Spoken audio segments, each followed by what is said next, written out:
یہ کہانی ہے حیات کی ایپیسوڈ 1۔ حیات نے جس گھرانے میں آنکھ کھولی اسے اپنی بقا کے لیے بے شمار جتن کرنے پڑتے تھے۔ اس کے بابا سبزی کا ٹھیلا لگاتے تھے جس سے دال دلیا چل رہا تھا۔ اس کی ماں ہمیشہ اس کے بابا سے لڑتی رہتی۔ غربت کون سی بیوی برداشت کرتی ہے؟ حیات کی ماں پڑھی لکھی نہیں تھی اور امارت سے بہت جلد مرعوب ہو جایا کرتی۔ وہ دور پار کے اپنے ایک امیر رشتہ دار سے رابطے میں تھی اور چاہتی تھی کہ حیات اس کی ریڈی میڈ گارمنٹ کی فیکٹری میں کام کرے تاکہ ان کی گزر بسر آسانی سے ہو سکے۔ امیر علی ایک آدھ بار ان کے گھر آیا بھی تھا اور حیات کی ماں کو کچھ رقم بھی دے کر گیا تھا۔ حیات نے سرکاری اسکول سے 10 جماعتیں پڑھی ہوئی تھی اور محنت مزدوری کے علاوہ اس کے پاس اور کوئی راستہ بھی نہیں تھا جس سے وہ اپنے چھوٹے بہن بھائیوں کے چھوٹے چھوٹے خواب پورے کر پاتی۔ غربت کی آنکھوں میں جنم لینے والے خواب بہت جلد بکھر جاتے ہیں۔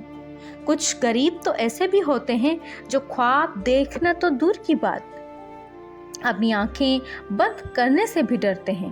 غربت کا سہارا خواب ہی تو ہوتے ہیں، وہ بھی آنکھوں سمیت نوچ لیے جاتے ہیں۔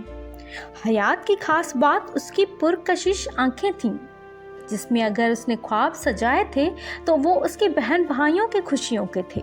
یہی خواب حیات کو امیر علی کی فیکٹری میں لے گئے۔ حیات کی ماں بہت خوش تھی۔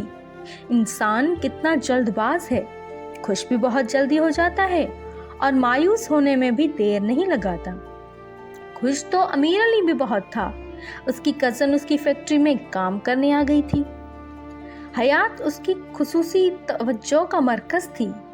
وہ اسے وقتہ فوقتہ اپنے دفتر میں بلا لیتا اور باتیں کرنے لگتا۔ امیر علی نے ایک ماہر شکاری کی طرح اپنے شکار کی کمزوری کا پتہ چلا لیا تھا۔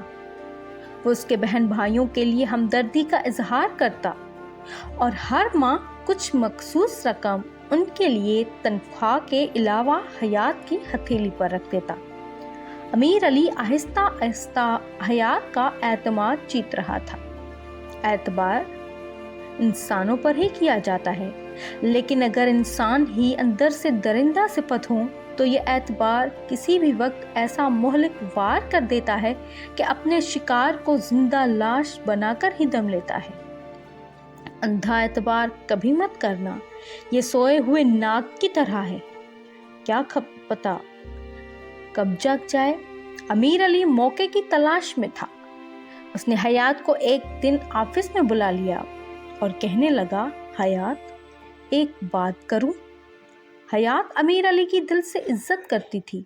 آخر وہ اس کے خاندان کے لیے ایک نجات دہندہ ثابت ہوا تھا۔ حیات بولی، جی سر، ضرور۔ امیر علی نے پہلا پتا پھینکا، سنو حیات، تم مجھے امیر کہہ کے مخاطب کر سکتی ہو۔ حیات نے اس کی بات کاٹی، لیکن سر میں یہاں۔ امیر علی نے اسے اپنی بات مکمل نہ کرنے دی۔ لیکن کچھ نہیں حیات، تم میری کزن ہو، میں چاہتا ہوں تمہیں تمہارا حق ملے۔ تم یہاں میرے ساتھ بیٹھو، میرے دفتر میں۔ یہ آپ کیا کہہ رہے ہیں سر؟ کہاں آپ اور کہاں ہم؟ اور آپ یہ سب مجھے کیوں کہہ رہے ہیں؟ میں نے کبھی ایسا نہیں سوچا۔ کیسے سوچ سکتی ہوں؟ مجھے ہماری اوقات کا پتہ ہے۔ میں ایسے خواب نہیں دیکھتی کہ جس کی کوئی تعبیر نہ ہو۔ حیات کی آنکھوں میں نمی اتر آئی۔ اس نے اپنے لیے کبھی کوئی خواب نہیں دیکھا تھا۔ کیسے دیکھتی؟ جب وہ اپنے گھر لوٹتی اور اس کے چھوٹے بہن بھائی اس کے ارد گرد آ کر کھڑے ہو جاتے اور وہ ان سب سے وہ چیزیں بانٹتی جو وہ ان کے لیے لایا کرتی، اور پھر ان سب کی آنکھوں میں جو خوشی جگمگا اٹھتی، وہی خوشی دیکھنا حیات کا خواب تھا اور وہ اس خواب کی تعبیر چاہتی تھی۔